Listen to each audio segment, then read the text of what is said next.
first off, I'll start with the indoor ones. This one is doing pretty well. It just recently is growing a little bud, as you can see there. It's so cute. I didn't think it would be pink, because these I just found out are actually fake. Yeah, they're not real. They just glue them on. I don't know why they do that, but I guess it's cute or whatever. But this one kind of, I don't know, drying on the sides a little bit. But they don't need too much water. They just need more sunlight than anything. So they've been doing very great lately. And the front of my house is absolutely phenomenal. You can see right there. I'll show the plants, but this gives it enough light. But it's nice to have this because this shades me. It gives me privacy when I'm in the bathroom. Like, I don't even need to close the curtain when I shower. It's fully private, which is nice. And these windows, you can't see through them during the day, so that's then over here, I apologize for the water stains. It's clean, it's just water stains. I have this air plant right here, and it's thriving, honey. Yeah, it's doing very well, because obviously there's like moisture and humidity here. And this is one of my little areas. I don't know if I'd call it a workstation. It's just a little area here. This one's sitting here. It does need some water. My partner, he has like a bunch of different air plants. So basically, when he soaks them, I'm gonna give this to him to soak. You soak it in water for 20 minutes, then take it out to dry. But this is kind of my area where I charge my crystal jewelry or any other crystals I use on selenite. And yeah, this is one we got recently. I'm not sure if I showed it yet. It's beautiful. It just fits perfectly right above this area here, kind of tropical looking area. It's doing very well as well. I try not to touch the plants, but as I go by, it kind of brushes against it a bit. It makes a good sound. But they do collect dust, so you need like a special glove to just get that dust. And this is my begonia. Look how much it has stretched and grew.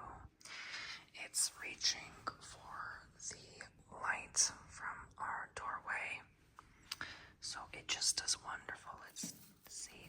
Okay, it doesn't need water right now. It doesn't need too much. I actually was surprised. I could just leave it be, and it keeps growing and growing. Like originally it was only like this size. Now it's just like all this.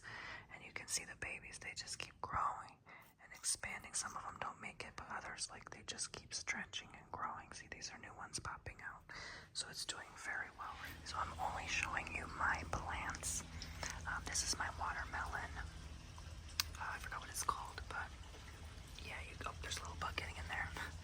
This one, you just put a little water in the bottom and it just waters itself.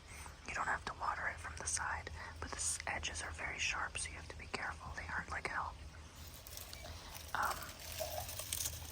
But you can see it's flowering now, so it's beautiful.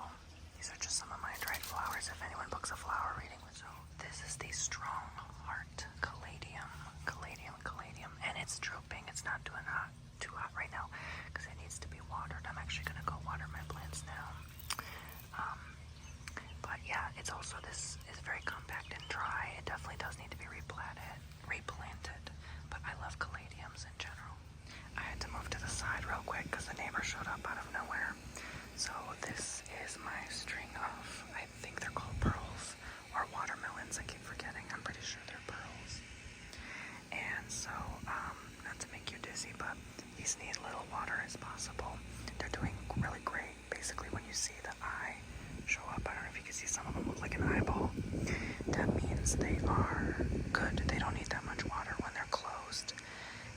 It needs more water, but when it's open, when it starts looking like an open eyelid, it's too much water. And they keep growing and growing and growing, and they'll keep dangling from the sides. So this one's doing much, much better than I thought. Unfortunately, my rose bush did not make it. It's crisp and dry. It received too much sunlight early on, but I have recently placed these pot hangers, which are so cute. So that's how the garden looks, and I love this pot. I actually got it from Ollie's, and they're a really nice deal. But my hibiscus is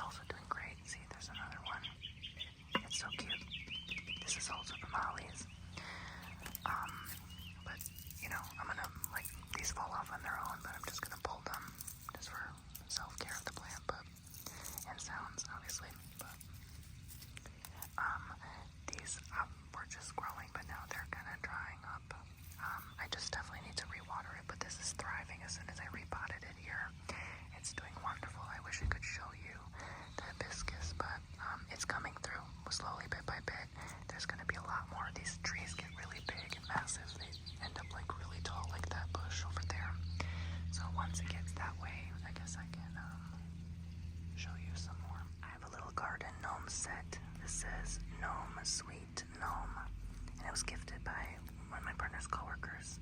Then there's these frogs here.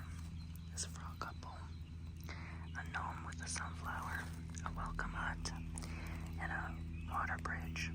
So I think that is so adorable. And this bush, I don't know what's happening, but it was dry and dead when we got here, when we moved in around December.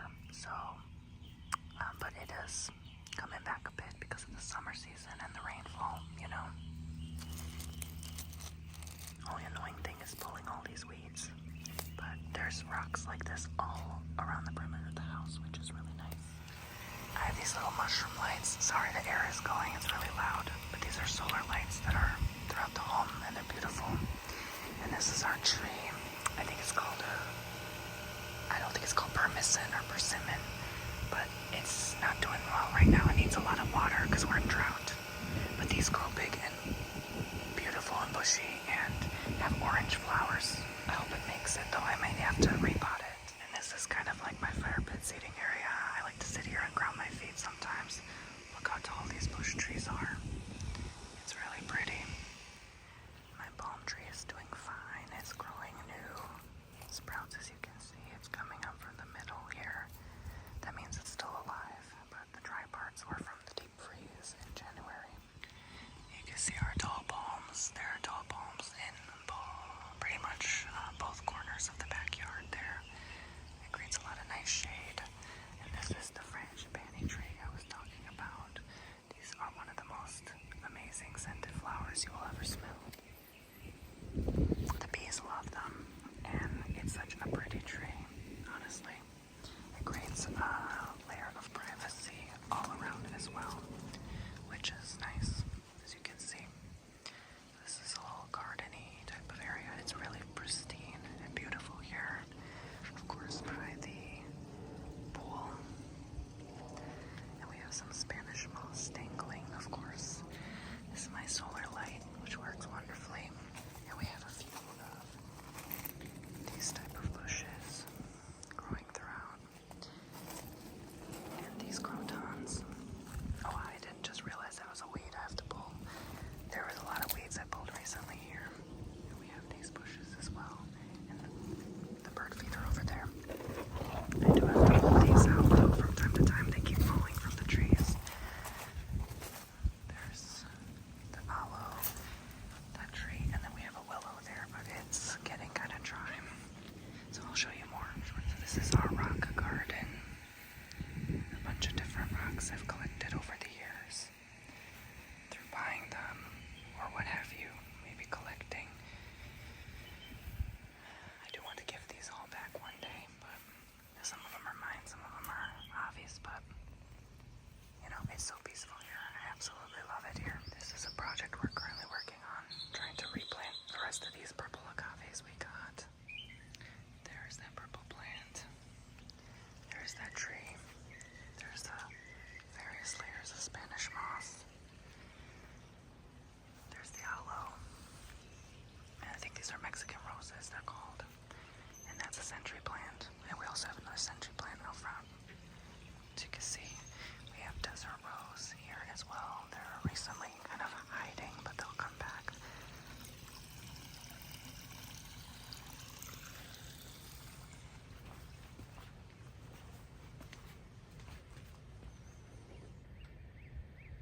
Those are the century plants. So this is one of my plants.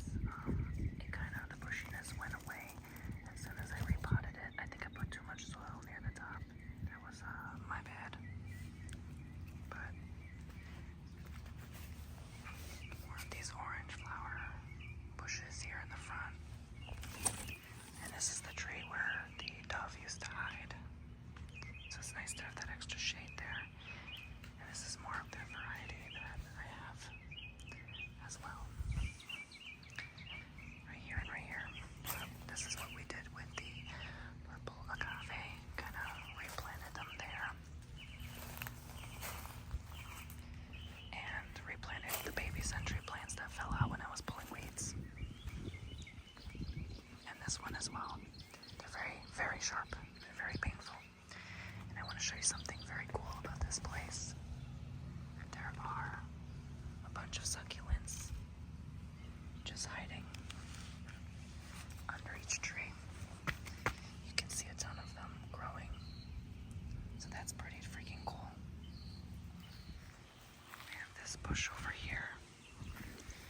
then another big century plant over here with these palms. So it's really pretty. And of course these palms as well. The fairy door. A little update on Avi's plant shelf. It's doing great. The plants are thriving and growing. It's looking very good.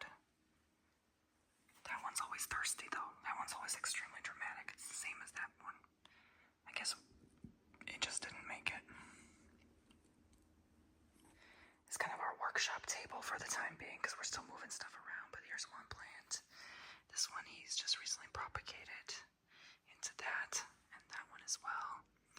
That's a little succulent there in that cauldron. A few air plants here, and this one he recently got, which is really pretty. I've shown this display before, but it's always very nice looking, so I'm showing it again. This monstera is doing fabulous, and this was part of the dino shelf I showed you recently. And here's some more. This is not all of it, but this is just what I'm comfortable showing right now. This is a cactus. Another plant.